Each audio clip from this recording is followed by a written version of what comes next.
Go. First one, it says graph the function f of x equals sine of, or 3 times the sine of x minus 1. So on here, the 3 is affecting our amplitude. And then the minus 1 means we're shifting up. Sorry, the shifting down.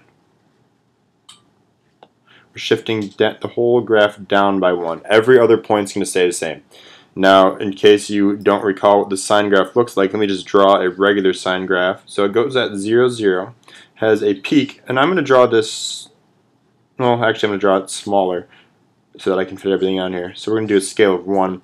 It reaches a peak at pi over 2, hits 0 at pi, reaches a trough at 3 pi over 2, and hits 0 again at 2 pi.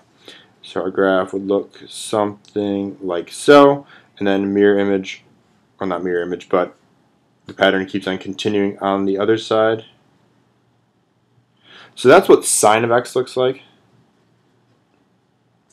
Now for this one, we're asked to move everything down, or sorry, we're asked to amplify everything by 3 and move everything down 1. So what I'm going to do is take some key points here, say the x-intercepts, and I'm going to move those all down by 1.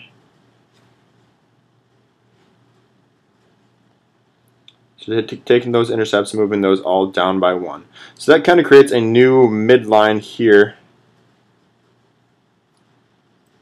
through these these formerly x-intercepts.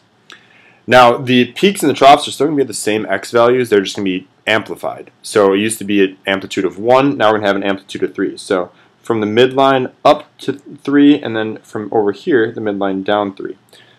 Over here from the midline up 3, and over here from the midline down 3. So it's still going to have peaks and troughs at the same x values,